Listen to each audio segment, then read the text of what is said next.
So when me and Nico first met, it was 10 years ago, almost exactly 10 years ago, and he was making wines for Batan de Salas winery in Somontano, making very commercially minded wines and focusing on international varieties, the varieties that were accessible at that time in Somontano. And I turned up an irritant at first, a fly in the ointment, someone with big dreams and no idea how to realise them.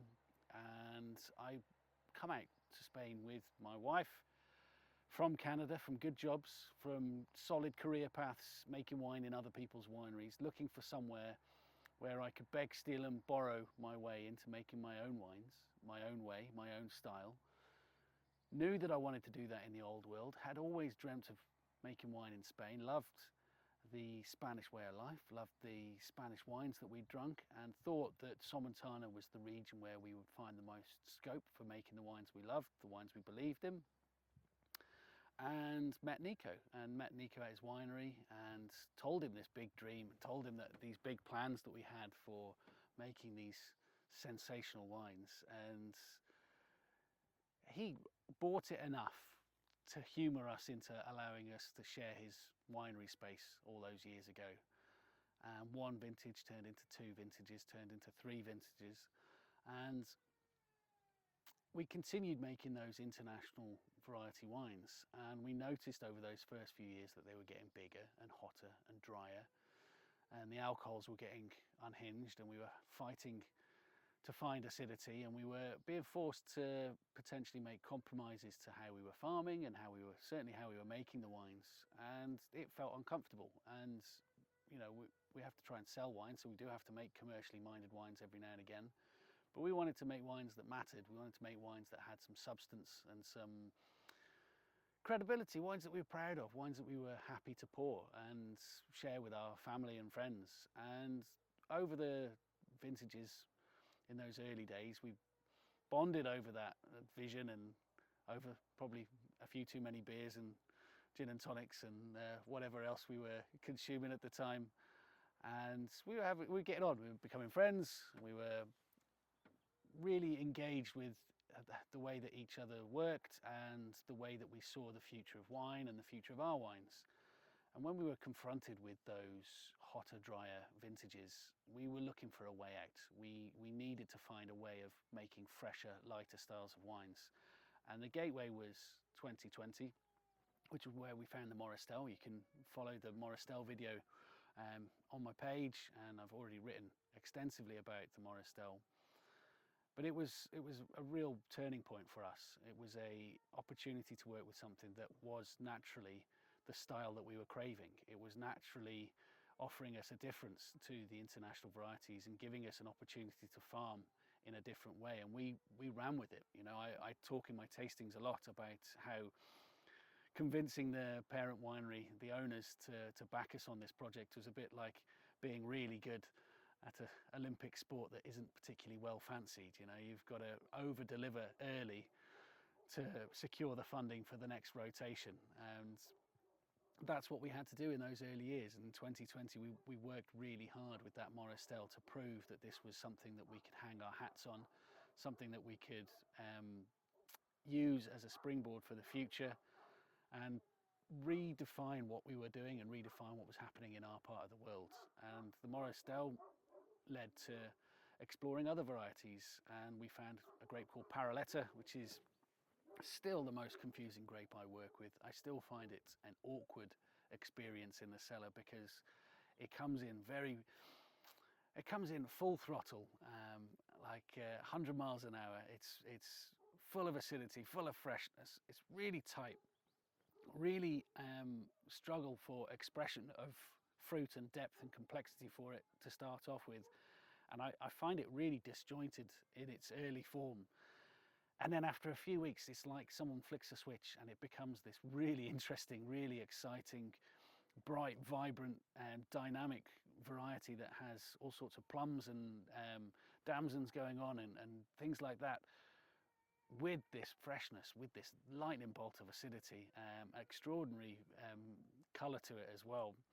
and it came off the back of the Moristel, but it certainly has its own identity. And we started working with that as well. So we had the Moristel and the Paraletta, heritage grape varieties, farmed regeneratively, organically, and we were excited about it. We were excited that this was giving us a new dynamic. We had no initial plans for the Paraletta. We had no destination for it. The Moristel had shown early on that it was going to be a single varietal wine, and it had the power and the heft and the excitement to be a single varietal wine. The Paraletta wasn't doing the same for us. And so we started playing around with it in blends, started seeing whether it would work with other reds. Traditionally, that's what would happen around here. It was seen as a blender, as was the Moristel, but we've proven that that can be a stunning wine on its own. And in 2022, we were just working with it to see where it went. We had no grand designs on a destination for it, but we just wanted to see our usual typical approach to new varieties, which is make as many versions of it as possible and see which one works the best for it. So we had barrel fermentation, we had skin contact, stem contact, we had conventional, we had wild yeast, we had all sorts of things going on, looking for the right path for it.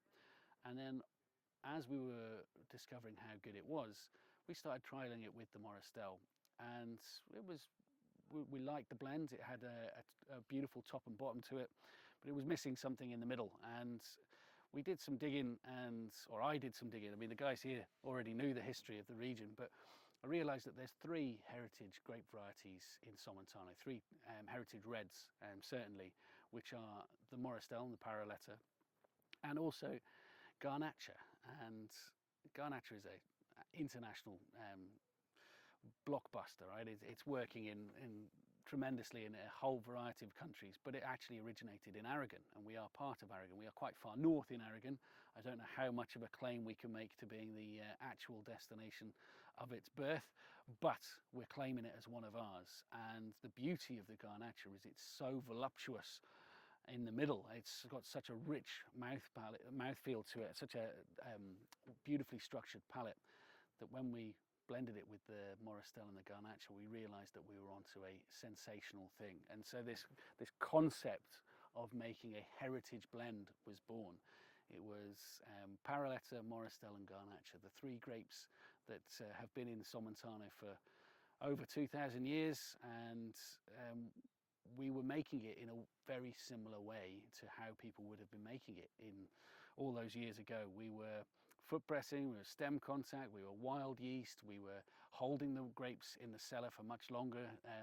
After fermentation, we weren't simply draining it off and putting it into barrels. We were holding it in that concrete tank, keeping it in that vessel, and then topping that vessel up. So we would get this lovely expression over months rather than weeks, where we were drawing out natural tannin profile, natural fruit profile.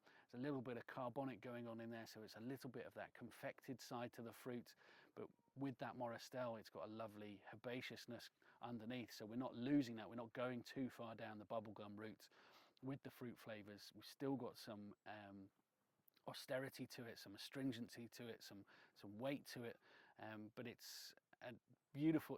We were really excited about it. We put these 3 things together, and we weren't really sure where. Again, we had no great destination for it. And with all these things, what we tend to do is, if we have a new wine that we're fans of, we will make it for ourselves, and we will have a year with that wine and see whether we are reaching for it. If we are drinking that wine over the course of those 12 months, then it proves that it's a wine that we can get behind, that we can sell, that we can be proud of, that we can be excited about, wines that I would be prepared to film a video for YouTube about.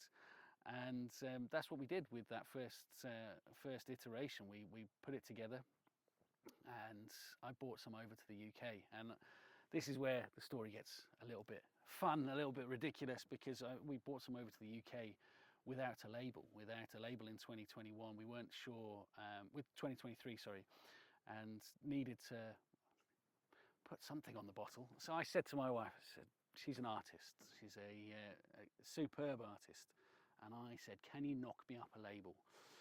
Now, she's a good artist, she's a serious artist, and so she took a little bit of offence to me saying, can you just knock a label up? And decided to get her own back, her revenge on me, which is to make the label my face, which makes me look like the most egotistical winemaker in the world, and then to rub a little bit of salt in the wound, it glows in the dark. So not only is it my face, but it looms large in any cellar during the dark. Through the darkness, you can see my little face come peering back at you, which is definitely not something that anyone needs to see. But it went really well. It was really successful. We sold out of that first batch very, very quickly, and we decided that it was going to be a wine that we would add to our portfolio. And so we started making the logistical plans. We started bringing things to fruition, made sure that that wine was up to scratch, up to code, and everything was exactly how we wanted it to be. And we brought it into the market. We brought it into the world, and I sent it. I was quite excited about it, so I sent it off to the London Wine Competition, and it actually came back with 2 gold medals, which is our first international gold, and it's for a wine that was potentially our most experimental. A wine that certainly was born out of tasting and developing and evolving as winemakers, searching for something that was local, had identity, had personality, had, you know, I always talk about wines being the perfect mirror of a region's, or good wines should be a perfect mirror, a perfect reflection of the region's personality, the winemaker's personality, and the vintage's personality. And those 3 things are what we lose with supermarket wines, and we need to focus on those if we're going to make high quality, exciting wines. And this is a triumvirate of all 3, which happens to have 3 grapes in it. So we're doubling down on the trifectas for the Paso-Próximo. An absolutely stunning discovery to get those 2 golds, and we were blown away. We're absolutely blown away with it, and I'm thrilled because one of the categories is for packaging, and they scored my face 99 out of 100. So I'm pretty. I think I got my own back on my wife. I think we managed to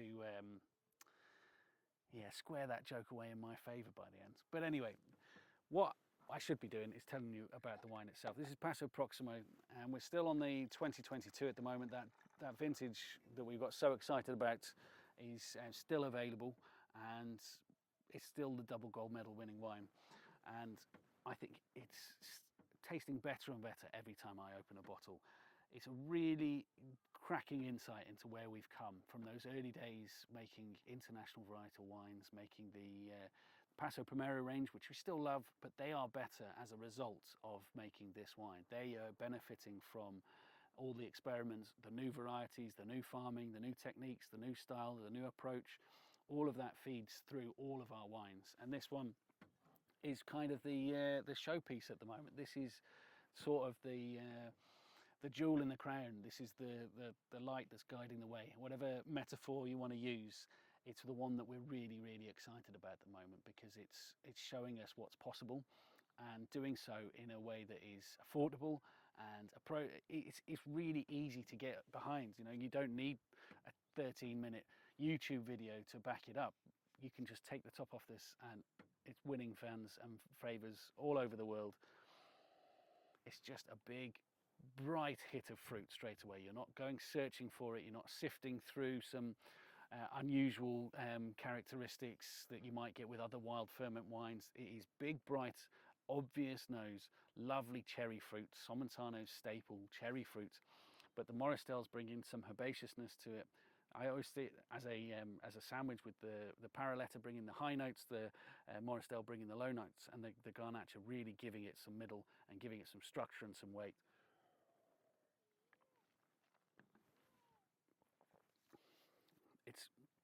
It's just building up so much more weight over time. Like, the early tasting notes for this were very much focused on that bright, vibrant, crunchy fruit spectrum. It's now evolving into something that's got more weight and more texture, more length. The Garnacha is just undulating across the palate. There's nothing missing. You've got that lovely strawberry freshness, almost tilting towards slightly unripe strawberries in how dynamic that acidity is. Then that billows through with lovely plums and damsons and slightly darker fruits, and then you get that crunchy fruit on the end where you get the black currants and the blueberries. Actually, blueberries is a really interesting tasting note for this wine, but I think it's a lovely way of explaining through the medium of a video what the acidity profile is really like. And the length just drifts off. You know, I'm gesturing down the valleys of the Pyrenees at the moment, which feels even more poetic than normal, but it's come together as something that we're really proud of, really excited about. That 2024 is looking even better in its infancy than the 2022 was. We'll have to wait a little while for that to come through, but at the moment I don't think there is a more exciting, more dynamic wine in the Paso portfolio, and I'm really excited for you guys to try it. So that is Paso-Próximo 2022.